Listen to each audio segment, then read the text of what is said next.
너무 반갑습니다. 예. 아유, 한 분 한 분이 너무 반가운 얼굴이고요. 이렇게 그리운 얼굴이고요. 저희 2부 예배 때 이렇게 아무런 생각 없이 딱 올라왔는데, 목이 탁 메이면서 막 눈물이 쏟아져 가지고서 3부 예배 때는 절대 울지 않겠다고 다짐하라고 올라왔더니 사람이 마음대로 되네요, 그게. 또 저를 알지 못하는 분들 많이 계시니까 더 반가워요. 정말 좋은 교회 참 잘 오셨습니다. 하나님께서 여러분들 사랑해서 정말 좋은 교회 인도하셨다고 저는 믿습니다. 1년하고도 3주 만에 왔는데 꼭 시집간 딸이 몇 년 만에 이렇게 친정에 온 것 같은 그런 느낌이죠. 가슴이 너무 벅차고 또 반갑고 한 사람 한 사람 이렇게 이름을 다 불러보고 가까이 다가가고 싶은 그런 이렇게 마음이 있습니다. 여러분들 이렇게 딸을 시골에 가난한 집에 이렇게 시집 보내놓고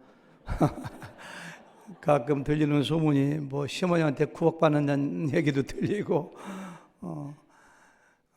거기서 밥은 제대로 먹는가 뭐 여러 가지 염려해 주시고 또 걱정해 주시고 또 기도해 주시고 그래서 너무너무 감사합니다. 처음에 샌안토니오 한마음 교회 갔을 때 참 굉장히 어려운 상황이었는데 여러분들의 기도와 하나님의 은혜로 교회가 아주 행복하게 잘 또 이렇게 성장하고 성도님들도 굉장히 행복하게 신앙생활 잘하고 있습니다. 특별히 지난 10월 달에 제가 우리 한마음 침례교회 성도님들 22분을 모시고 이쪽에 비전 출입 왔었는데 여러분들은 얼마나 열심히 섬겨주셨는지 이대선 목사님 중심으로 삼겹살도 구워주시고 또 뭐 아침으로 저녁으로 또 우리 김정혜 자매님 찜질방 또 이렇게 또 시골에서 오신 분들이라 찜질방 굉장히 좋아하더라고요. 저도 굉장히 좋아했고요.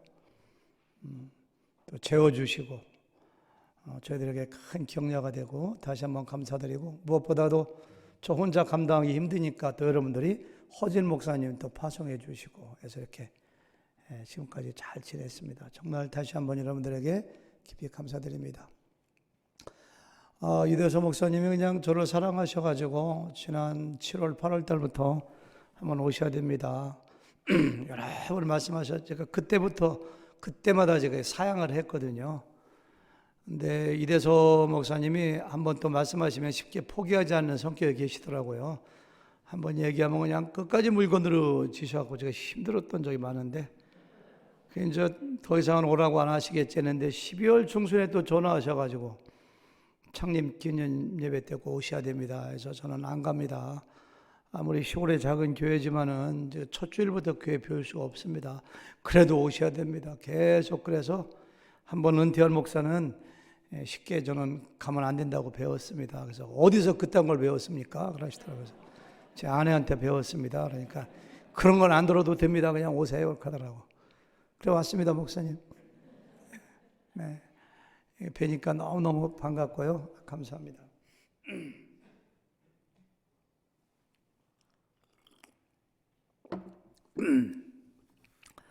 제가 오늘은 그 인간관계에 대한 설교 좀 하려고 해요. 뭐 새 벽두부터 왜 인간관계 설교냐고 할지 모르지만은 이렇게 목회를 하면 할수록 뭐 나이가 아주 많은 것은 아니지만 그 인생을 살아가면 살아갈수록 인간관계가 참 중요하다 그런 생각을 해요. 제가 이곳에서 목회할 때도 제가 했던 설교 중에 아마 80% 내지 90%는 하나님과의 관계에 대한 설교였어요. 하나님 사랑하라, 하나님 섬겨라, 하나님께 기도하라, 뭐 하나님 경외하라 이런 거 했잖아요. 그렇죠? 그렇게 한 이유는 생각해 보니까 하나님과의 관계가 잘 돼 있으면 인간관계는 저절로 잘 될 것이라는 제 마음속에 이렇게 확신과 믿음이 있었어요. 그 맞는 거예요, 사실. 하나님 사랑하고, 하나님 섬기고, 예배 열심히 하면 하나님 닮아가고, 마음도 넓어지고, 다른 사람을 사랑하게 되고 관계가 좋아지는 건 논리적으로 맞고 실제 그렇습니다. 근데 현실에 들어가서 보면은 그렇지 않은 경우가 너무 많은 것 같아요. 믿음 좋은 것 같아요. 예배 열심히 드려요. 그런데 인간관계가 안 좋아가지고 이 신앙생활을 잘 해나가지 못하는 사람들 굉장히 봅니다.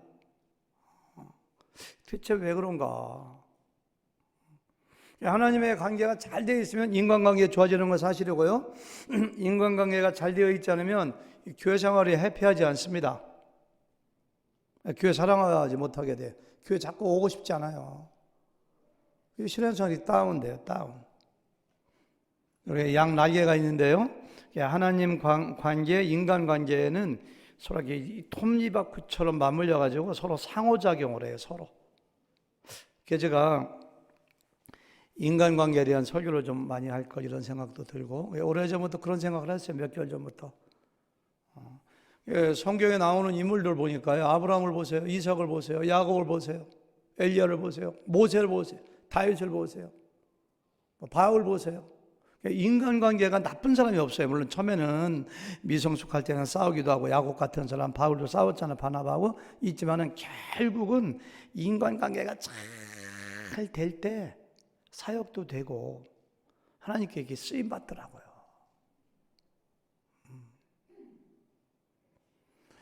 무엇보다도요, 인간관계가 안 되면은 사람이 또 굉장히 고통스러워요. 힘들어요, 굉장히. 지옥에 가기 전에 지옥을 경험하고 싶으면 부부싸움 한번 해보세요. 웃는 분들 다 경험 있는 사람들입니다. 그래, 헤어져. 뭐, 이렇게. 그래, 내가 뭐 당신 아니면 살게요. 그래, 뭐, 이렇게. 그때는 지옥을 경험하는 거예요. 인간관계가 파괴될 때. 그렇게 아내가 사랑스러워, 남편이 사랑스러워. 이렇게 교회 오면 나를 많이 환영해줘. 그러면 그때는 천국을 경험하는 거예요. 서기관이 물어보잖아요. 예수님께 성경에서 가장 중요한 구절이 어떤 것인가요? 그러니까 마음을 다하여, 목숨을 다하여, 뜻을 다하여 주 너희 하나님을 사랑하니 하라. 이것이 크고 첫째 되는 계명이다. 그다음 뭐야? 둘째도 그와 같으니 내 이웃을 내 몸과 같이 사랑하라. 둘째도 그와 같으니 무슨 얘기냐면은 하나님 관계가 중요한 것처럼 둘째도 중요하다는 거예요. 인간관계. 내 이웃을 내 몸과 같이 사랑하라. 하나님을 사랑하라 명령이죠. 하나님을 사랑하기 위해서 노력해야 되는 것처럼 다른 사람을 사랑하고 다른 사람과 좋은 관계를 가지기 위해서 의지적으로 의도를 가지고 노력하라는 거예요. 이게요. 둘째도 노력해야 돼요. 제가 놓쳤던 것 중에 한 가지가 믿음 좋아지면 서로 사랑하고 인간관계 좋아지겠지. 그런 소리 별로 안 했거든요. 아니더라고요. 좋은 인간관계를 가지기 위해서 여러분들이 이렇게 저는 노력해야 된다고 저는 생각해요. 저도 인간관계가 미숙합니다. 제가 저를 알아야 부족해요. 이런 거에 대한 문제의식을 가진 것은 저부터 시작했어요. 저부터. 그래서 내가 인간관계를 좀 더 업그레이드 해야 되겠다. 그래서 성경을 연구하다 보니까 저에게 하는 설교이기도 하고요. 저도 부족하지만 주변에 이렇게 목사님들 보면은 다투기 좋아하는 목사님들이 있거든요. 잔정이 없어, 인정머리가 없어. 목사님들 가운데서도 다 꼬투리 걸어서 싸움닭 같은 목사님들이 있어요. 목회 안 돼요. 성도도 상처 줘요. 교회 생활하면서 누구한테 가장 많이 상처받느냐? 대단히 죄송하지만 목사님, 담임 목사님한테 상처를 많이 받거든요. 그래서 안 된다는 거예요, 이게. 예수님이 꼭 교회 나오면은 좀 우리 하나님 환영해 주는 것처럼 내가 환영받고 그냥 사람들이 나를 섬기고 사랑하고 나도 그렇게 하고 그러면서 이렇게 뭔가 아름다운 교제 가운데서 소중히 여김을 막 받을 때 믿음도 성장하고 주님을 닮아가고 거기서 집사도 되고 안수 집사도 되고 목자도 되면서 이렇게 하는 건데 교회 가면 그냥 그렇게 미운 사람이 많아 그냥. 그렇게 갈등을 많이 해. 이렇게 거슬리는 사람들이 많아 그냥. 교회 싫어지죠. 그러면 안 된다는 거예요.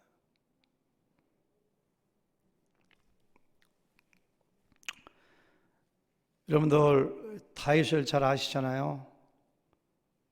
제가 한번 아브라함의 인간관계, 요셉의 인간관계, 바울의 인간관계에서 시리즈로 한번 설교해 보고 싶더라고요. 근데 그 준비하다 보니까 이 다윗이 인간관계에 가장 탁월해요. 다윗이 제가 보니까 그래서 오늘 다윗의 인간관계 설교 제목이 다윗의 인간관계에서 배우는 교훈인가요? 그런데 다윗에게서 배우는 인간관계인데 제가 제목을 잘못 펼쳤어요.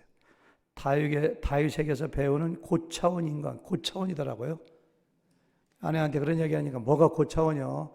제목 너무 뻥 터뜨리지 말고 그냥 평범하게 해. 그래서 이렇게 했는데 아내가 그러더라고요. 그냥 제목 평범하게 하고 고차원 내용 하면 됐지 뭘 그러더라고요. 제가 보니까 고차원 인간관계입니다. 다윗 잘 아시잖아요. 얼마나 위대했는가. 가장 위대한 정치가요. 장군이요. 왕이요. 하나님의 사람이요. 이스라엘 역사 가운데 다윗처럼 강한 나라를 만든 왕이 없어요. 그 지긋지긋한 블레셋, 아람, 모압, 암몬 다 통일해가지고 조공받고 정말로 위대한 사람이에요. 물어봐야 돼요. 다윗이 이와 같이 위대한 왕이 될 수 있었던 요인이 무엇이냐? 물론 하나님 사랑하고 하나님을 경외하고 그 하나님의 은혜 주시고 능력 주셔서 그렇게 한 것이지만 또 한 가지 간과할 수 없는 것은 다윗의 탁월한 인간관계. 한번 생각해 보세요. 하나님이 하시는 말씀입니다.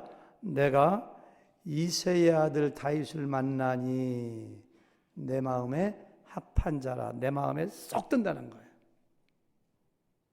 벌써 5년 되셨어요? 이게 오셨던 적이? 횟수로? 너희 대서 목사님 소개해서 저는 5년 전부터 벌써 후임 목사를 구한 거예요. 그 전부터. 이대섭이라는 분 한번 좀 만나보세요. 달라서 오신다길래 총회할 때 우리 교회 모셔서 설교를 그때는 시켜봤다고 해도 되죠. 그렇죠? 설교를 죄송합니다. 담임 목사님.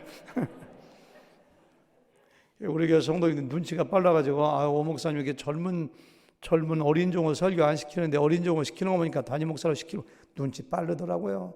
이렇게 설교 이렇게 부탁드려 봤더니만은 설교도 잘하시고 대화해 보니까 사람이 따끈따끈해요. 오윤준 제가 까다롭잖아요. 눈은 작아도 괜히 까다롭습니다. 제가 그래서 너무너무 제 마음에 속 돌아서 제가 이렇게 교제하고 왔다 갔다 하다가 담임 목사님 모셨다고 생각하는데 하나님이 참 좋은 목사님 보내주셨어요. 근데 다윗도 마찬가지예요. 하나님이 말씀하신 거예요. 내 마음에 합한 자라. 뭐가 그렇게 하나님 마음에 합했을까? 하나님 경외하는 거, 하나님 뜻대로 사는 거, 하나님과의 관계 그것도 합했지만 그러면서 다윗이 어디로 나가서 맨날 누구하고 싸우고 갈등하고 그냥 사람들하고 날마다 어려운 관계에 있다면 하나님이 내 마음에 합한 자라 했겠어요? 아니죠. 하나님께서 다윗을 내 마음에 합한 자라고 한 것은 하나님과의 관계, 영성뿐만이 아니라 그 영성이 나타나는 현장, 인간관계도 하나님의 마음에 쏙 드는, 사람을 대하는 것도 마음에 쏙 드는 거예요. 사람을 대하는 것도. 그게 그렇게 위대하게 쓰임받은 거예요.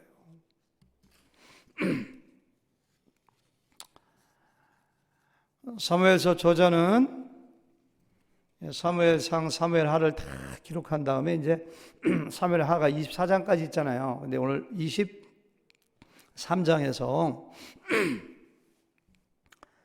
다윗을 도왔던 37명의 용사들을 소개해 장군들입니다.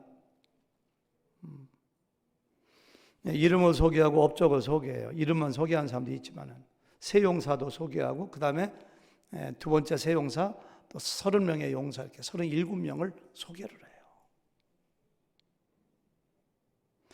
아까운 지면을 활용해서 이와 같이 37명의 용사들의 업적과 이름을 소개하는 이유가 무엇인가?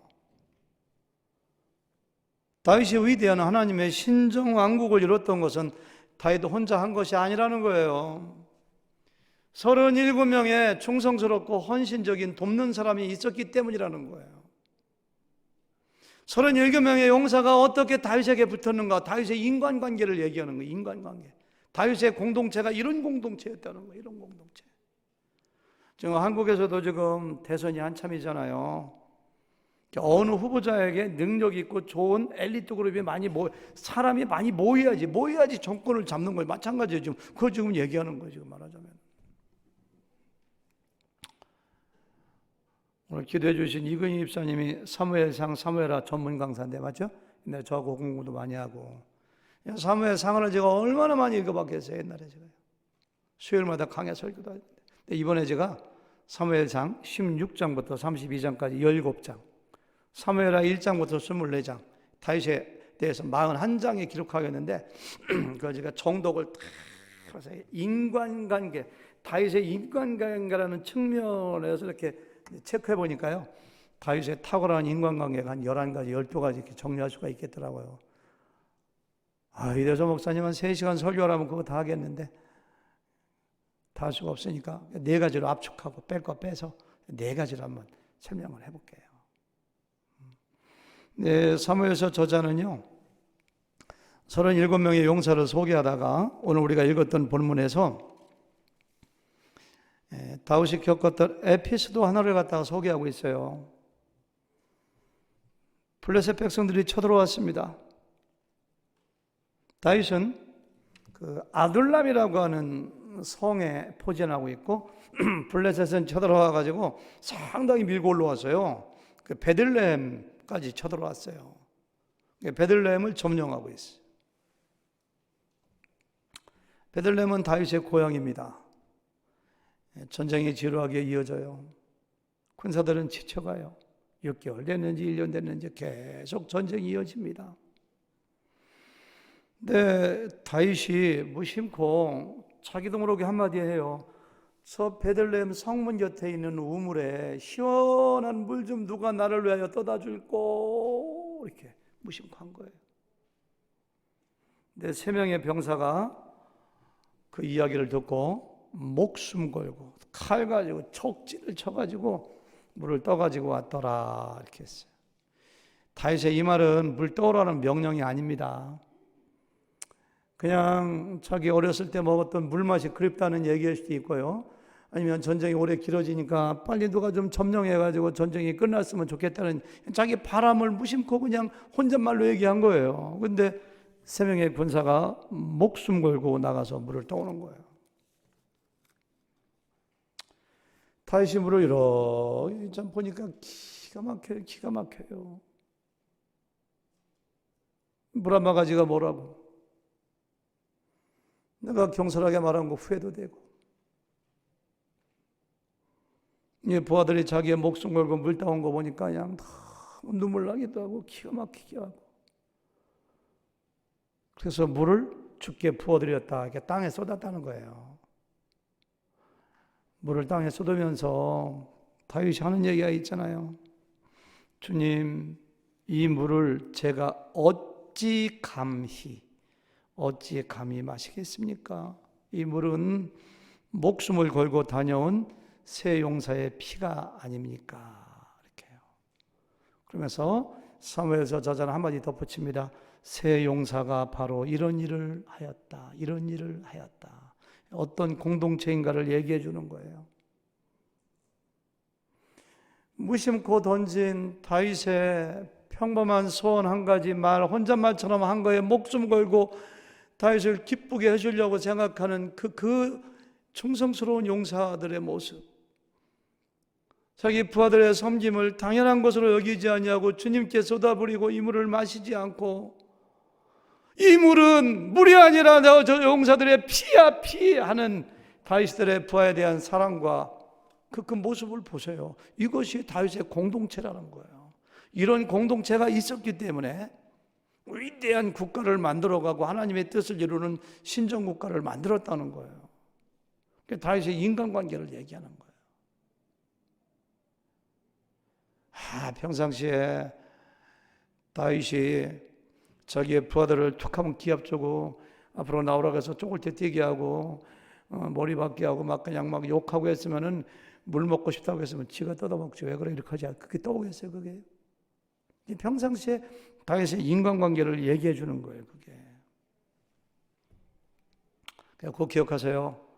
인간관계에서 가장 기본, 가장 중요한 거 한 가지가 뭐냐면은 한 사람 한 사람을 소중하게 여기고 배려하고 그 사람을 섬기는 사람이 되라. 다윗이 그런 인생을 살았어요. 그 세 명의 용사들, 그 소식을 들은 모든 다윗의 부하들이 어떻게 생각했어요?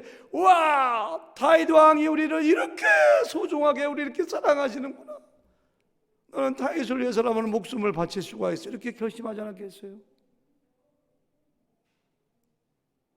영적으로 정신적으로 또 하나로 결속되어서 다 단단하게 하나가 되어지지 않겠어요? 지난주에 아내한테 물어봤어요. 이번에 하늘교회 가서 인간관계에 대한 설교를 하려고 하는데 당신은 어떤 사람이 제일 좋아? 당신은 어떤 사람하고 좋은 관계 맺고 싶어? 그러니까 아내가 그런 얘기하더라고요. 똑같은 얘기하더라고요. 나를 소중하게 여기고 나를 배려하고 나한테 잘해주는 사람 그렇게 하더라고요. 그거 제가 첫 번째 잡은 거예요. 다윗에서 제가 발견했기 때문에. 제가 이런 얘기 나오나 안 나오나 여러분들도 마찬가지예요. 여러분들 아무나 붙잡고서 어떤 사람은 제일 좋아하면 나 배려해주고 잘해주는 사람, 나를 금같이 소중히 여기는 사람. 교회도 그런 교회 사람이 뭐예요? 그러면요 한 분. 성경에 보니까요 다윗이 한 사람 한 사람을 소중히 여긴 예가 굉장히 많은데 어떻게 그걸 다 얘기하겠어요? 한 가지만 얘기해 볼까요? 압살롬이 아버지 다윗을 죽이고 왕이 주겠다고 쳐들어옵니다. 다윗은 아들하고 싸우지 않기 위하여 피난 갑니다. 맨발로 머리를 풀어헤치고 울면서 감람산을 넘어가요. 올라갈 때 세 사람, 내려갈 때 두 사람 만나서 한 대화가 사무엘상 16, 17, 18장에 잘 기록되어 있어요. 16, 17장에. 처음에 만난 사람이 이때라는 장군이에요. 이때는 블레셋 가드에서 망명해온 장군입니다. 블레셋에서 망명해온 용사들 600명의 인솔자예요. 그 사람 데리고서 쭉 밤에 도망가는데 따라오는 거예요. 다윗을 보니까 고맙기도 하고 기가 막히기도 하고. 12, 13년 전에 제가 목회할 때 목회는 늘 힘든 것도 있고 좋은 것도 하나님의 영광도 있고 고난도 있잖아요. 그러니까 제가 한때 좀 힘들었을 적인데 성도들 사이에 소문이 났는가 봐요. 목사님 힘들어 하신다고. 그러니까 어떤 자매가 복도에서 만났는데 저한테 그렇게 해요. 목사님! 저한테 싸우려고 대들는 줄 알았어요. 왜 그러시니까 학원 강사나하고 사업이나 하지 뭐하러 목사가 돼서 이렇게 힘들어요. 그냥 사업이나 하고 잘 먹고 잘 살지. 아이고 그냥 꼭 제 막내 여동생이 와서 저한테 하는 얘기 같더라고. 그러고 휙 가더라고요. 저는 그 자매의 그 마음을 잊으죠. 그 나를 사랑하고 학원 강사하고 사업해서 잘 먹고 잘 살지 뭐하러 목사라서 그렇게 힘들어 그래. 그렇게 울라고 하면서 그렇게 가더라고 그러면서 이게 그거예요 지금. 다윗이 그렇게 해요. 야 이때야 모르는 척하고 그냥 압살롬 섬기고 살지 나는 왜 따라오냐. 쫓겨가는 왕이잖아. 너 플랫에서 쫓겨나갖고 간신히 좀 정착할 만하니까 내가 이렇게 쫓겨가는데 야 600명까지 데리고 돌아가. 하나님이 함께 하실 거야. 이게 다윗의 이야기예요. 기가 막힌 얘기입니다 이거. 다윗이 그래요. 하나님의 살아계심을 두고 맹세합니다. 저는 그럴 수 없습니다. 왕께서 가시는 곳이면 살든지 죽든지 이 정도 따라가겠습니다. 세 번역으로 제가 읽은 거예요. 이 정도 따라가겠습니다. 평상시에 이때에게 어떻게 해줬길래 살든지 죽든지 당신 왕위에서 죽겠습니다. 나중에 압살롬하고 전쟁할 때 보니까 이때가 세 개의 사단이 나갔는데 그 중에 한 사단장으로 나가서 전쟁 승리하잖아요. 다윗을 위해서라면 언제든지 죽을 수 있는 부하들이 주변에 쎄빠졌어요. 왜? 뭐 때문에? 다윗의 따뜻한 마음, 인간적인 마음, 한 사람 한 사람을 소중히 여기는 마음, 그리고 섬기고 싶은 마음. 이것이 다윗의 공동체를 다윗의 공동체 되게 만든 거예요. 예수님이 하신 말씀이 그거예요. 그러므로 무엇이든지가 중요해. 무엇이든지 남에게 대접을 받고자 하는 대로 너희도 남을 대접하라. 이것이 율법이요 선지자니라. 남들이 여러분들에게 해주기 원하는 게 뭔가 좀 봐세요. 뭔가 그러면 그거대로 먼저 해주라는 거예요. 먼저 섬기라는 거예요. 다른 사람들이 나를 소중히 여기고 나를 배려하기 원하십니까? 당신이 먼저 하시라는 거예요. 당신이. 여러분들 주변에게서 선물 받고 싶은가요? 먼저 좀 해보라는 거예요. 먼저. 여러분들 누구한테 좀 칭찬받고 싶은가요? 칭찬 좀 먼저 해보세요. 자기는 칭찬 한마디 못하면서 왜 칭찬만 받으려고 생각하세요? 여러분들 경험이 다 있을 거예요. 인간관계의 최악은 그 사람이 없는 데서 그 사람과 뒷담화하는 거예요. 그 사람 없는 데서 그 사람 험담하잖아요. 70-80%는 들어갑니다. 그 사람한테 죄송하지만. 그런 경험 없어요? 나 그 사람 상당히 좋게 봤는데, 그 사람 친하게 생각했는데 그 사람이 내 욕을 해? 관계가 멀어진 경우 많잖아요. 마음이 다쳤잖아요. 안 그래요? 누군가를 험담하는 것이 인간관계의 최악이라면은 인간관계의 최선은 그 사람 없는 가운데서 그 사람을 칭찬하는 거예요. 경험 있잖아요. 아유, 그 친구 별로라고 생각했는데 세상에 어디 가서 나를 칭찬하더래. 그 사람 얼마나 상소해. 다 주고 싶잖아요. 칭찬하는 사람 되세요. 아멘? 주님이 그 말씀하시는 거예요. 너희가 무엇이든지 대접을 받고자 하는 대로 먼저 남을 대접하라고. 이게 먼저 사람을 소중하게 여기고 사람을 먼저 배려하고 먼저 좀 섬기는 사람 되라고 말씀하시는 거예요. 부부관계는 영원한 미스터리잖아요. 부부관계 어렵다는 생각 안 드세요, 사실?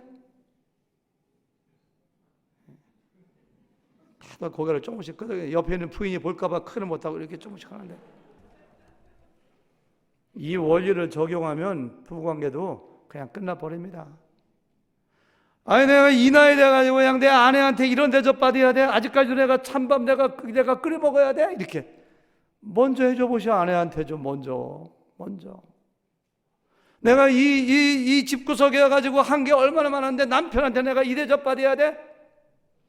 먼저 아내를 왕비처럼 해주라 이거예요. 오늘 말씀은 예수님 그 말씀 그게 얼마나 소중한지 이걸 뭐라 해요? 황금률이라고. 황금률 이것을 갖다가요.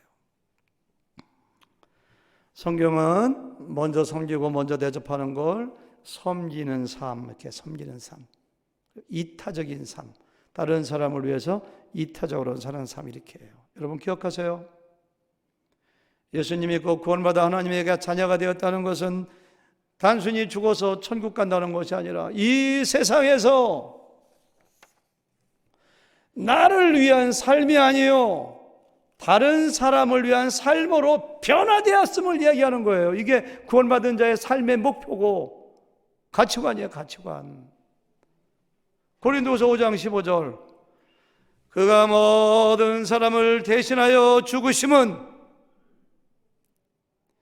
예수님이 모든 사람을 위하여 십자가에 죽으신 이유가 뭔가요? 살아있는 자들로 하여금 저 여러분이죠. 다시는 그들 자신을 위하여 살지 않고 다시는 자기 자신을 위해 살지 않고 그 다음 뭐예요? 오직 그들을 대신하여 죽었다가 다시 살아나신 이를 위해 예수님을 위하여 살게. 예수님 위해서 살면 어떻게 할 건데요? 예수님 위해서 어떻게 사실 건데요? 예수님 위해 사는 것이 바로 남을 위해 사는 거예요. 왜? 예수님도 남을 위해 사셨으니까. 남을 위해 사는 것이 구원받은 사람들이 살아가는 삶의 목표예요.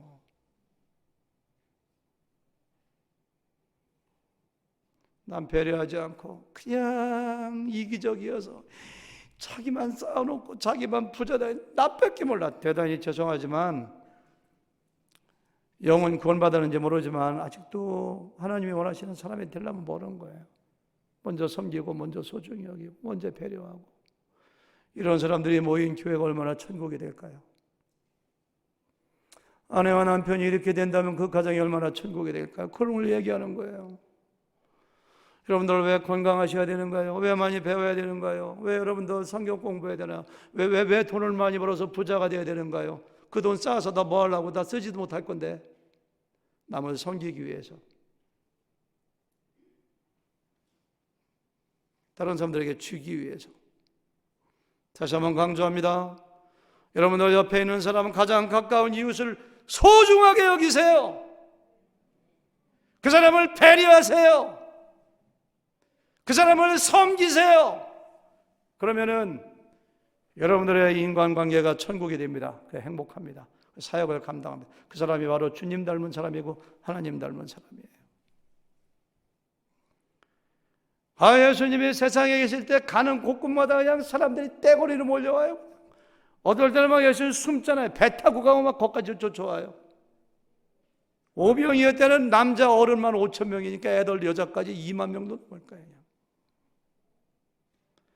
왜 이렇게 예수님이 떴다면 사람들이 모여들까요? 이유는 간단해요. 예수님 옆에 가면 생기는 게 많으니까 먹을 거 주죠.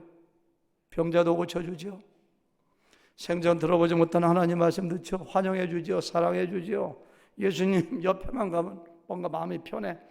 예수님 옆에만 가면 내 손해볼 것 같지가 않아. 예수님 옆에만 가면 뭐가 생겨도 막 생길 것 같아.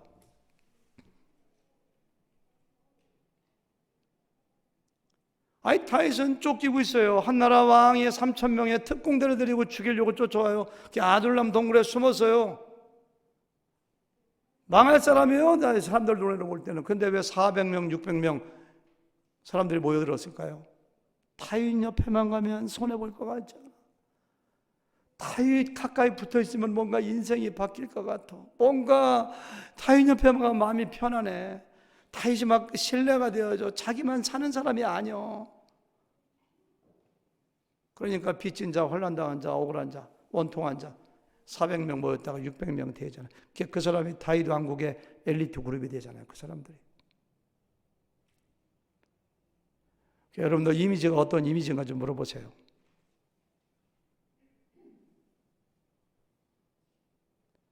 어떤 사람하고 얘기해보면 3번만 만나서 3번 얘기해보면 다 드러나요. 이 사람은 이기적이고 자기만 위해 살고 움켜쥐기만 하고 남 섬기지 못하고 남 배려하지 못하는 사람인가, 아니면 따뜻하고 인생의 목적이 남을 위해 사는 사람인가, 그 이미지가 이렇게 드러나요. 하루아침에 그게 안 돼요. 인생의 목표가 바뀌어야 돼요. 마음속에 그런 생각을 가지고 있으면은 그 주변에 사람들이 이렇게 모여들어. 그런 사람이 리더지. 팔로워가 있어야지 리더지. 나중에 나이 들어가지고 외로워 왜 이렇게 다 떠나가는지 몰라. 여러분 왜 그래요? 이기적으로 혼자만 위해 살으니까 그렇지.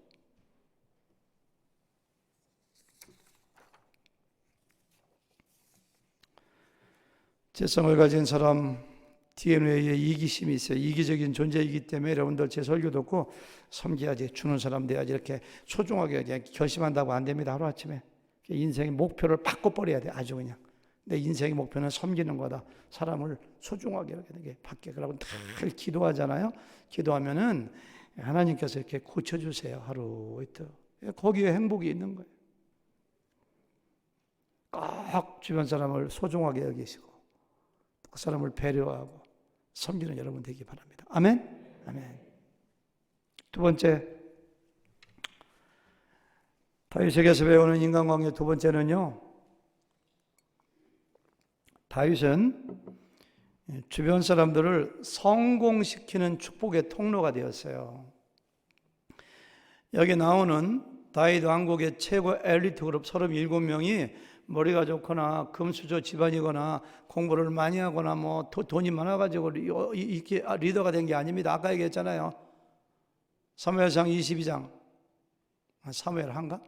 사무엘상이네. 22장에 보니까 빚진 자, 환난당한 자, 원통한 자, 사기를 당해서 원통이 죽겠어요. 그냥 빚진 자, 원통한 자, 그냥 가정은 깨지고 갈 데도 없고 사기당하고 병들고 그런 사람들이 모여들어가고 다윗 때문에 장관 되고 사령관 되고 사단장 되고 국회의원 되고 전부 다가 다윗 왕국의 최고 엘리트 그룹, 그 리더 그룹에 속한 사람. 다윗 때문에 성공한 거예요. 그 37명 중에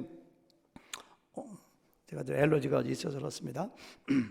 어느 사람한테 만약에 당신 인생에 가장 영향력을 많이 끼친 사람이 다윗입니다. 다윗은 나의 은인입니다.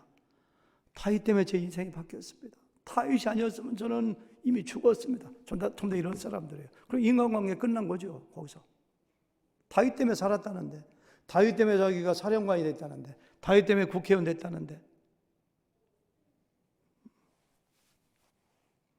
여러분들 짧은 시간이지만 생각해 보세요. 나를 향해서 은인이라고 할 사람 누가 있을까?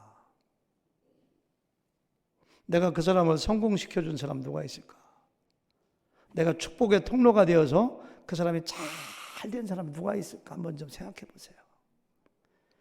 대단히 죄송하지만 그런 사람이 한 사람도 없다면 당신의 인생은 다시 한번 생각해 봐야 돼요.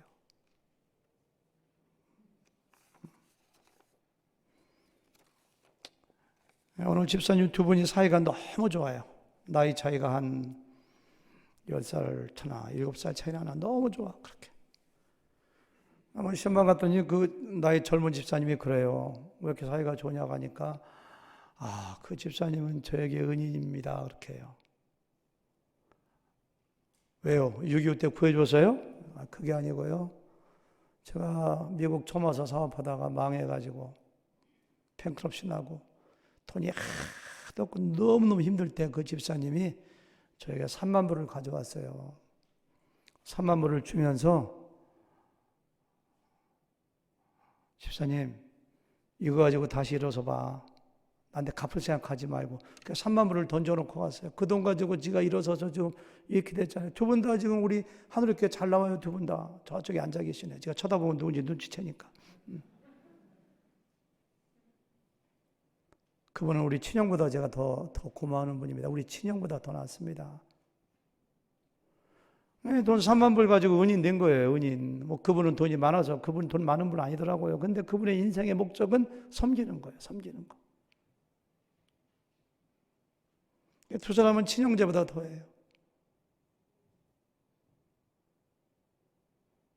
돈을 가지고 섬기고, 관심을 가지고 섬기고, 재능을 가지고 섬기고, 누구를 소개시켜서 섬기고, 여러분들 때문에 성공하고 앞길이 열리고 잘된 사람 얼마나 되는 거예요.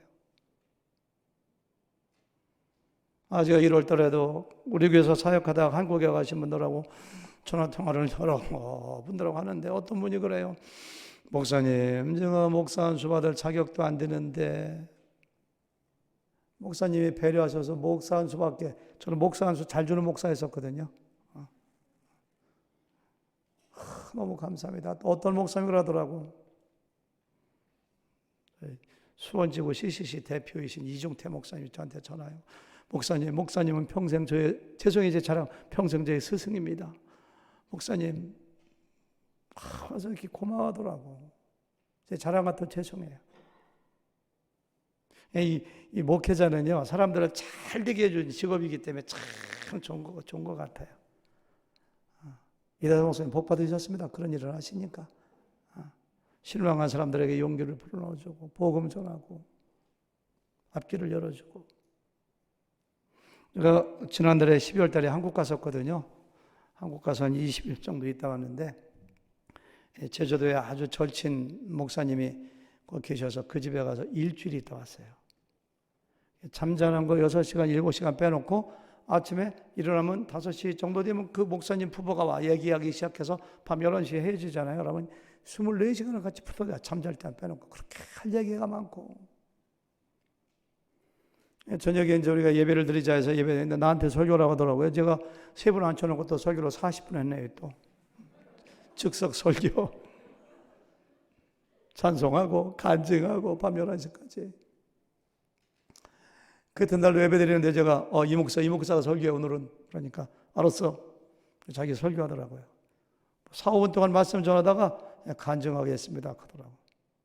강원도 영월이 고향인 사람, 대학 동기입니다 저하고. 고등학교 때 교회 나가다가 상처받아가지고 학생회원들이 얼마나 세속하고 타락했는지 그냥 교회에 질려버려야 돼. 교회는 다시 안 나간다고 했대요. 대학을 와가지고 대학교 1학년 때 어느 교회를 나갔는데 또 상처를 받은 거야. 청년부에 나가가지고 청년들한테 청년들이 막 연애하고 막 그러니까 상처를 받아가 교회는 내 인생의 교회는 없다. 안티 크리스찬 됐었대요.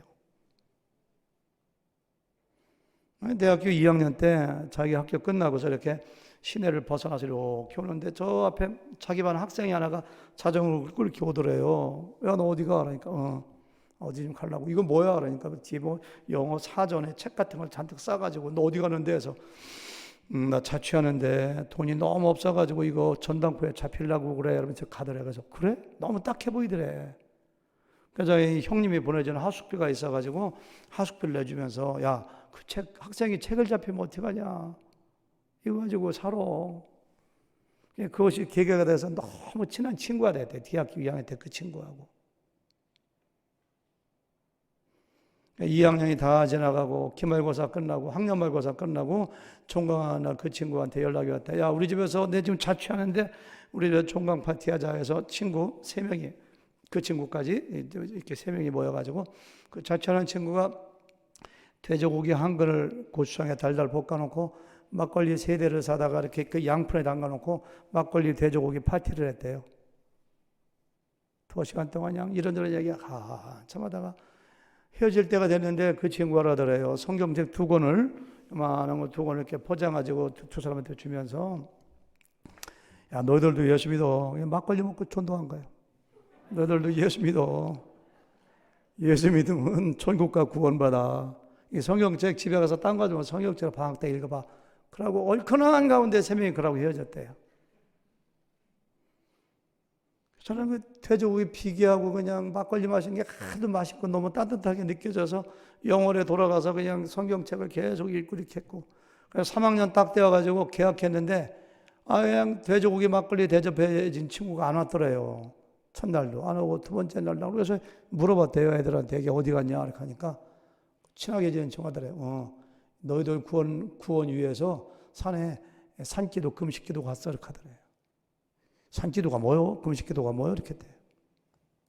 그러고서 그 다음 주 월요일날 일주일 만에 왔는데 보니까 그 친구가 그냥 얼굴이 그냥 초췌해져가지고 그냥 볼 수가 없더래요. 그러고 왔더래요. 그 자기 마음이 울컥하더래요.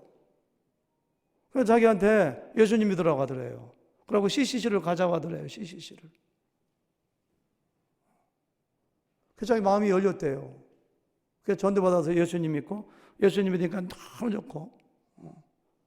그래 그 막걸리 친구가 신학교 가서 목사가 되길래 자기도 그게 좋은 줄 알고 좀 있으면 교장 되는데 제가 한 20몇 년 선생했거든요. 라고 해서 자기도 신학교 가서 목사가 됐다고. 이치유 그게 바로 너야. 좋더라고요. 난 생각도 안 나. 내가 언제 자전거에다가 사전 전당포까지 하려고 했었나 생각도 안 나. 막걸리 사준 건 생각나요. 제가 그때. 금식기도 하는 것도 생각나요. 그걸 제가 다 잊어먹었던 걸 막 끄집어내면서 그러니까 부인이 옆에서 하는 얘기가 뭐라고 하냐면은 자기 남편이 이제까지 누가 온다고 할 때 이렇게 익사이팅하고 이렇게 좋아하는 거 본 적이 없대요. 저한테 임균영 대구대 친구니 임균영 제가 온다고 하니까 한 달 전부터 그냥 막 익사이팅 해가지고 그냥 너 좋아하고 제주도 가는 비행기표 끊어놓고 그러고 이제까지 자기 집에 제주도에 형제가 너 호텔에 머물게 했지 그 집에 들인 적이 없대요. 근데 저를 안방 내주더라고요. 황토 찜질방으로 안방을 내주고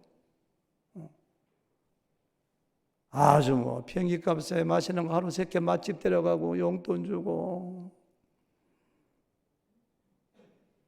남편의 간증을 들으니까 자기 남편이 그렇게 한 이유를 알겠다고 하더라고요. 제가 은인이래요. 그렇게 저를 별로 존경하지 않던 제 아내가 그 간증 듣고 그때부터 저를 쳐다보는 건 좀 달라지더라고요. 그때부터.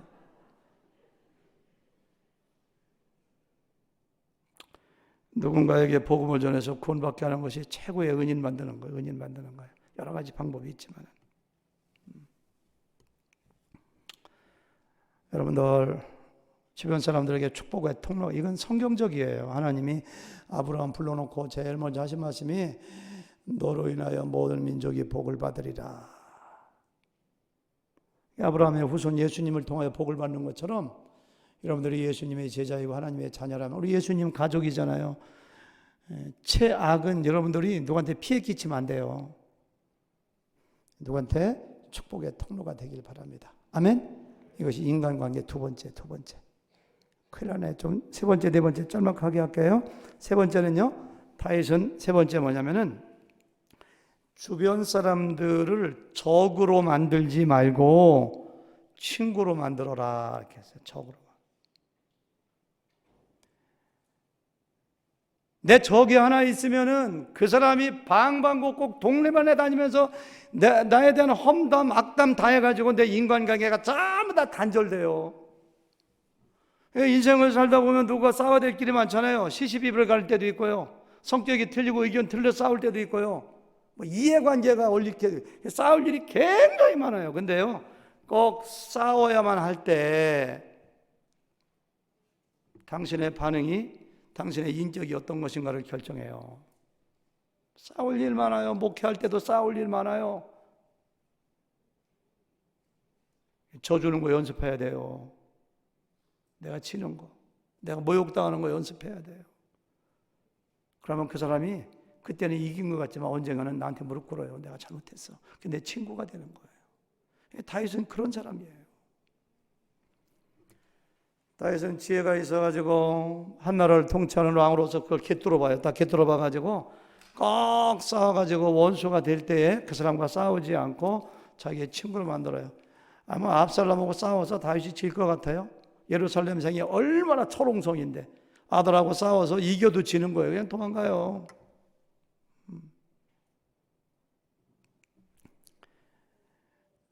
요압하고의 관계를 보세요. 요압은 다윗의 최장수 군대 장관입니다. 요압이 다윗에게 한 거 보면 죽여도 몇 번 죽였어야 돼. 왕의 마음을 얼마나 아프게 하고 얼마나 거역하는지 그냥. 북쪽 사울이 죽자마자 사울의 아들 이스보셋이 왕이 되잖아요. 7년 반 동안 다윗은 헤브론에서 왕이 되고 이스보셋은 기본에서 왕이 되잖아요. 그 나라를 갖다 바치려고 이스보셋의 군대 장관 아브넬이 나라 가지고 오잖아요. 그냥 다윗하고 회담해요. 내가 왕을 이 나라를 바치겠습니다. 조약을 맺고 악수 딱 하고 기분 좋게 돌아갑니다. 근데 요압이 그 소식 듣고 다시 불러요. 아브넬을. 할 말이 있다. 형님 어쩐 일이세요? 허구하다가 칼 뒷주면서 뺏어 배를 확 찔러 죽이잖아요. 요압을. 요압이 아브넬을. 왜? 오래전에 그 아브넬이 자기 동생 죽였다 이거예요. 아사엘.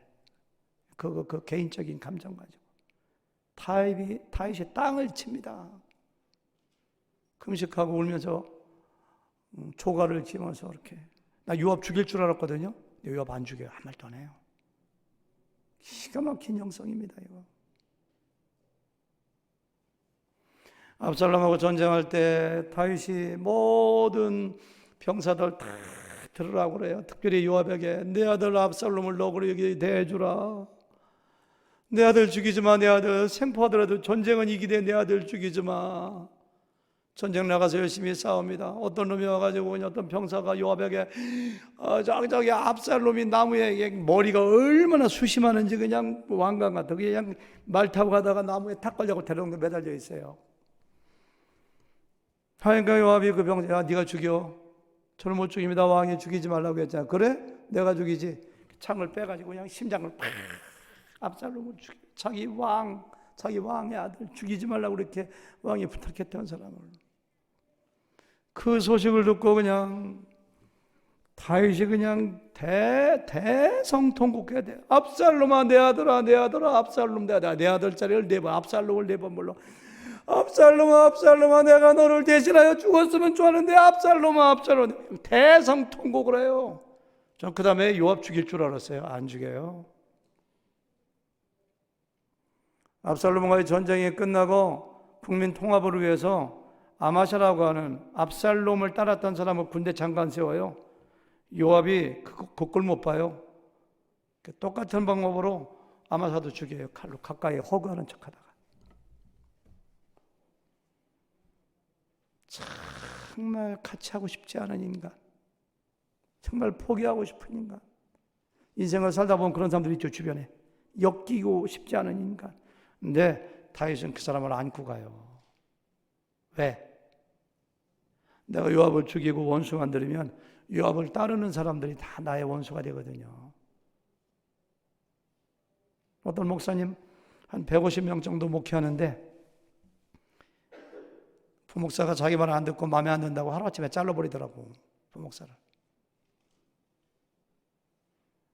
목사님이 아무리 부족해도 따르는 사람들이 있거든요.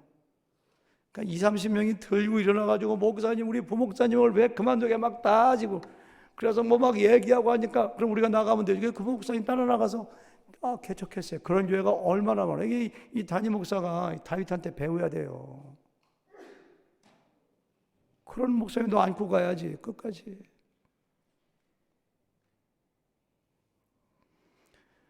다윗이 감난성 넘어 도망가다가 마지막 5번째 만난 사람이 시므이라는 베냐민 지파 사람입니다. 이제 다윗이 끝났다고 생각하는 이제 저주의 악당 같은 놈이 피로한, 옛날 쓰면 피로한 자야, 피로한 악당이라는 뜻이거든요. 피 흘린 자야. 내가 사울 집안 사람들을 그렇게 많이 죽이더니 하나님이 너 벌레를 해서 나라 뺏어 네 아들한테 주는구나. 그냥 돌멩이를 던지고 티끌을 날리면서 막 다윗을 저주합니다. 다 거짓말이에요. 다윗은 사울의 왕과 죽인 적이 없어요.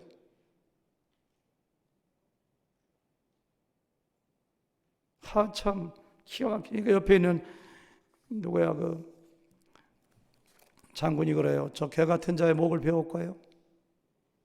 내가 지금 기분 좋을 때도 아니고 망해서 도망가는데 그래 배워와라 그러면 끝나죠. 근데 아니다. 아비새야, 하나님께서 저에게 저주하라고 시킨 건 줄 어찌 알겠느냐. 그러지 마라. 내 아들도 나를 죽이려고 하는데 어떻게 저 사람을 내가 컨트롤하겠느냐. 저 사람이 저주하고 내가 더 비참해지고 하나님 이걸 보고 나에게 은혜 주셔서 복을 주실지 어찌 알겠느냐. 죽이지 말라고 해요. 그래서 그냥 고개 숙이고 가요. 계속 쫓아오면서 저주하네.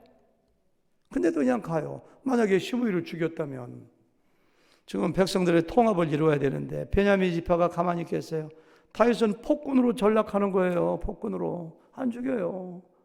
나중에 전쟁이 이거 저 마나임까지 갔다가 돌아올 때 시므이가 마중 나와요. 왕이요, 제가 잘못했습니다. 용서해 주세요.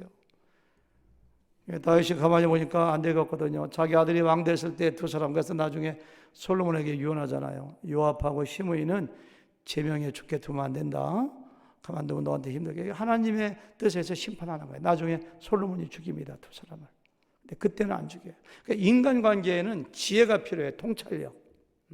여러분들 기분 나쁘다고, 너가 나 욕했다고, 그다음에 밉다고 감정적으로 이렇게 욕하고 하는 것은 아주 이것은 하수예요. 하수. 인간관계에도 전략이 필요하고요. 기본적인 사랑하는 마음에서 함부로 이렇게 사람 싸우는 게 아니에요. 안 싸우기 위해서는 지혜도 필요하고 넓은 마음, 두 글자로 뭐예요? 아량도 필요하고 이 두 가지가 필요한 거예요. 다윗이 그런 사람이었어요. 다윗의 인간관계를 연구하면서 저는 그걸 너무너무 확실하게 보이는 거예요. 아브라함을 보세요. 싸웠는가? 아니 롯을 자기가 데리고 와서 키워줬는데 그래 롯의 종하고 우리 종하고 싸워? 초지 가지고 싸워? 롯을 불러가지고 야 이놈아 내가 너 이제까지 얼마나 키워줬는데 이놈이 왜 후레 자식이네. 네가 떠나 이놈아 이렇게 되죠. 근데 그렇게 안 해요. 아브라함은 야 네가 우하면 내가 좌하고 네가 일리 가면 내가 일리 갈 테니까 우리 전략상 서로가 헤어지자. 기가 막힌 영성입니다. 이것도 모세를 보세요. 이스라엘 백성 데리고 나와가지고 가나안 땅을 향해서 40년 동안 인도했건만 툭하면 모세를 죽이려고 돌을 들어. 제가 만약에 모세라면 야, 이 사람들아, 당신들 애국에서 노예일 때 내가 어떻게 했는데 이 사람들이 완전히 사람을 배신해도 아이고 억울해. 모세 안 그랬어요? 돌을 들고 죽이려고 할 때마다 모세는 땅에 엎드렸더라. 하나님, 지는 거예요. 바울을 보세요. 미숙할 때는 바나바하고 싸운 적도 있지만은 고린도전서 4장 12절 보니까 내가 모욕을 당한 즉 축복하고, 여러분들 모욕당했는데 축복한 적이 있는가요? 박해를 받은 즉 참고, 비방을 받은 즉 권면하니. 나를 비방할 때 여러분들, 형제님 그러시면 안 됩니다. 권면한 적이 있는가요? 누가 나를 비방했다면 그냥 토끼놈이 돼가지고 그냥 싸우려고 했던 것이 저 여러분들의 모습이 아니었던가요? 이게 하나님께 쓰임받는 성숙한 사람들의 인간관계의 모습이라는 거예요. 이것이 바로. 그러니까 예수님께서는 뭐냐면은, 야, 너희가 누구한테 이렇게 원망들을 만한 일이 있으면, 그러니까 누구하고 이렇게 원수관계에 있으면은 예물드리다가 빨리 가서 사과, 이렇게 화해하고 해야 돼. 여러 가지 이유가 있는데 그 중에 한 가지가 너 그 사람이 암만 예배드리지만 다니면서 너 욕하면 하나님께 영광도 안 되고 너 인간관계도 빨리 가서 화해해. 여러분들 지금 오늘 끝나고 당장 가서 화해하세요. 잘못한 거 없어도 잘못했다고 하세요. 그냥. 저도 그럴 때 엄청나게 많아요.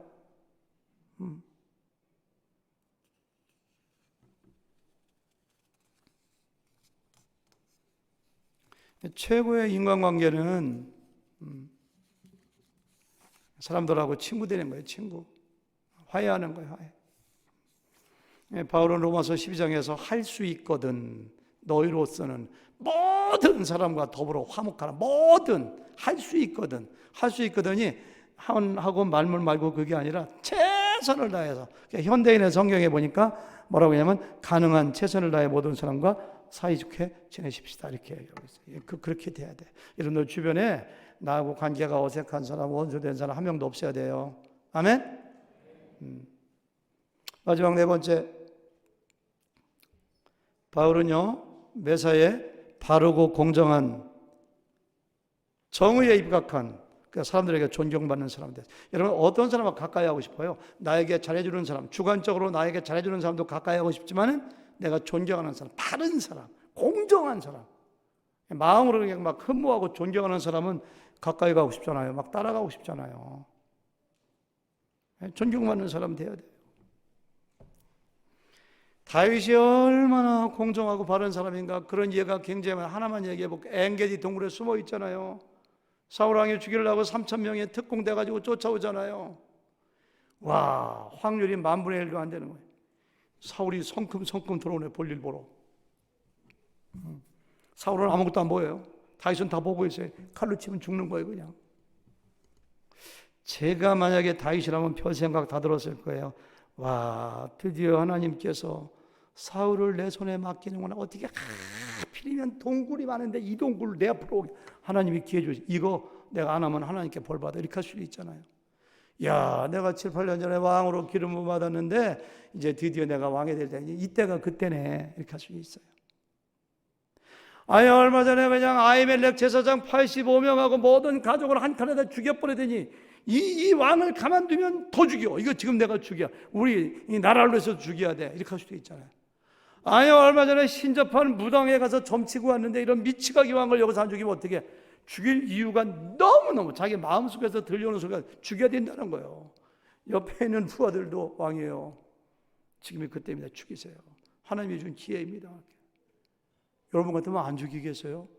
저 같으면 퉁알도 안 하고 죽입니다. 왜? 내가 안 죽이면 내가 죽는데 더군다나. 다윗이 기가 막힌 일을 해요. 사무엘상 24장 6절, 내가 손을 들어 여호와의 기름 부음을 받은 내 주를 치는 것은 여호와께서 금하시는 것이니. 안 죽인 이유 딱 하나야. 하나님이 하지 말라고 했으니까.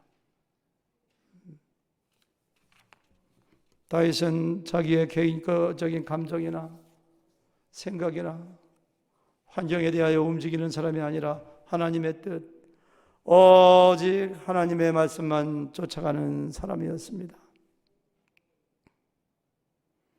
아말렉 청년이 다가와가지고 내가 사울왕을 죽였습니다. 사울의 왕관을, 딴 사람이 죽였는데 왕관을 벗겨갖고 온 거거든요.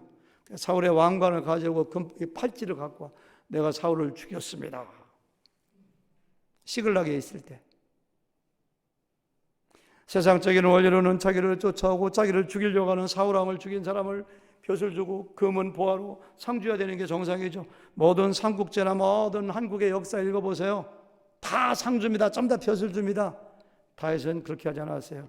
내가 여호와의 기름 부음 받은 자를 치는 것을 두려워하지 않느냐. 이놈을 갖다 죽여라. 그냥 베어버려요. 이게 다윗이에요. 다윗. 바르게 살아요. 말씀대로 살아요. 그러니까 사람들이 존경해요. 다윗 옆에만 있으면 행복해. 너무 바르니까. 너무 하나님 같아져 그냥. 물론 우리가 사람들에게 존경받기 위해서 바르게 사는 것은 아닙니다. 하나님의 뜻이기 때문에. 그렇게 사는 것이 맞기 때문에. 그러나 그렇게 살다 보면은 사람들에게 롤 모델이 돼요. 교회 평신도 지도자가 그냥 됩니까? 바르게 사람들에게 존경받으면 그냥 영향력 있는 사람이 리더지. 그런 사람들이 안수집사, 그런 사람이 목자지. 삶이 엉망인데 교회에서 안수집사 준다고 안수집사입니까? 왜? 존경받는 사람 돼야 돼요. 우리는. 아멘? 그런 사람 되시기를 바랍니다.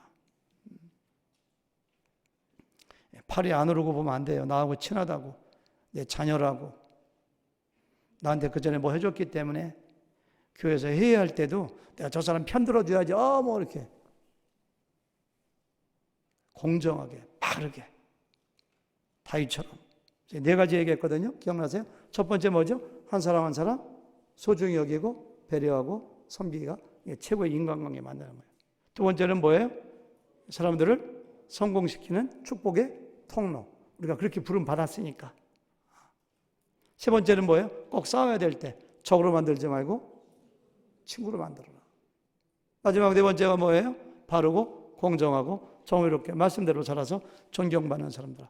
고차원적이지 않으세요? 그러면요. 다윗에게서 배우는 고차원 인간관계, 그런 사람 되시기 바랍니다. 아멘. 우리 교회가 그런 공동체가 돼야 돼요. 오늘 이영선 장로님 우리 교회 정말 잘 오셨습니다. 어디 계세요? 아까 계시더니 가셨나 중간에? 어디 계세요? 여기 계시네요. 제가 잘 아는 장로님이거든요. 저 루이지애나에서 이사 왔는데 하늘교회 오시면 행복할 겁니다. 정말 좋을 겁니다. 이렇게 하나님이 너무너무 좋은 데로 인도하시는 것 같아요. 우리 권사님도 정말 좋으신 분인데요. 우리 공동체가 그런 공동체니까. 우리 교회 오는 사람들은 다 서로가 서로 성공시켜주는 거예요. 한스 킹이라고 하는 유명한 신학자가 이야기하기를 구원받아 하나님의 자녀되어 만인 제사장이 된 사람은 나는 다른 사람의 도움 가지고 살고 나는 다른 사람을 위하여 사는 삶이다. 이게 믿음의 공동체. 나는 다른 사람을 위해 살고 나는 다른 사람의 도움을 갖고 사는 이게 믿음의 공동체. 그 유명한 이야기입니다. 만인 제사장론에서 나오는 이야기.